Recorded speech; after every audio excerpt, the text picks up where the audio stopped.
ಎಲ್ಲರಿಗೂ ನಮಸ್ತೆ. ನನ್ನ ಹೆಸರು ಹರಿಸ್ಮಿತಾ PS. ನಾನು ಇಂದು ಅಲ್ಪರಿಗೆ ಅಹಂಕಾರ ಬಂದಾಗ ಎಂಬ ಒಂದು ಸಣ್ಣ ಕಥೆಯನ್ನು ನಿಮ್ಮ ಮುಂದೆ ತೋರಿಸಲಿದ್ದೇನೆ. ಒಂದೂರಿನಲ್ಲಿ ಒಬ್ಬ ಅರಸನಿದ್ದನು. ಎಲ್ಲ ಪ್ರಜೆಗಳನ್ನು ತುಂಬ ಚೆನ್ನಾಗಿ ನೋಡಿಕೊಳ್ಳುತ್ತಿದ್ದನು. ಒಮ್ಮೆ ತನ್ನ ಊರನ್ನು ಸುತ್ತಾಡಬೇಕು ಎಂಬ ತೀರ್ಮಾನದಂತೆ ಅರಸನು ಕುದುರೆಯನ್ನೇರಿ ಹೊರಟನು. ದಾರಿಯಲ್ಲೇ ಮುಂದೆ ದೊಡ್ಡದೊಂದು ಮಾವಿನ ಮರವನ್ನು ಕಂಡನು. ಮಾವಿನ ಮರದ ಬುಡದಲ್ಲಿ ಒಬ್ಬಾಕೆ ತರುಣೆ ಇದ್ದಳು. ನೋಡುವುದಕ್ಕೆ ಕಡು ಬಡತನ. ಮಾವಿನ ಮರದಿಂದ ಬಿದ್ದ ಮಾವಿನ ಹಣ್ಣು ತಿಂದು ಜೀವನ ನಡೆಸುತ್ತಿದ್ದಳು.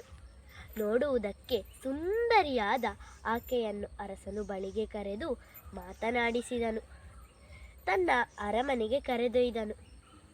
ತನ್ನೂರಿನ ಹಿರಿಯರನ್ನು ಸೇರಿಸಿ ಸಂಭ್ರಮ ಸಡಗರದಿಂದ ಆಕೆಯನ್ನು ವಿವಾಹವಾದನು.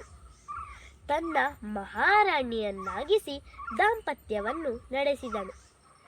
ಮಹಾರಾಣಿಯು ಕೂಡ ಸಂತೋಷದಿಂದ ಕಾಲ ಕಳೆದಳು. ಹೀಗೆ ಕಾಲಗಳು ಕಳೆದವು.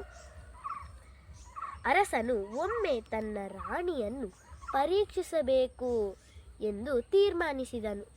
ಮಹಾರಾಣಿಯನ್ನು ಬಳಿಗೆ ಕರೆದು ನಾವು ಸ್ವಚ್ಛಂದ ವಿಹಾರವನ್ನು ಮಾಡೋಣ ಎಂದು ಹೇಳಿದನು.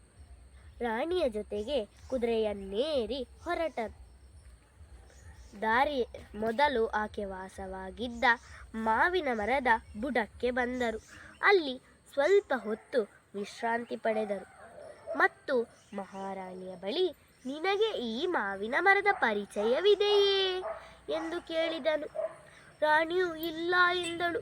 ಏನು ಗೊತ್ತಿಲ್ಲದವಳಂತೆ ಈ ಮಾವಿನ ಮರದಿಂದ ಮಾವಿನ ಹಣ್ಣು ಬೀಳುವುದೇ ಅಥವಾ ಯಾರಾದರೂ ತಂದು ಹಾಕುವುದೇ ಎಂದು ಕೇಳಿದಳು. ಆಕೆಯ ಅಹಂಕಾರವನ್ನು ಕಂಡ ಅರಸನು,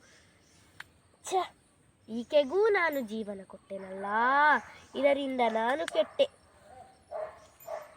ನೀನು ಇಲ್ಲಿಯೇ ಇರು, ನಿನ್ನಂತಹ ಅಲ್ಪರಿಗೆ ಇದುವೇ ಒಳ್ಳೆಯದು ಎಂದು ಹೇಳಿ ತನ್ನ ರಾಜ್ಯವನ್ನು ಸೇರಿದನು.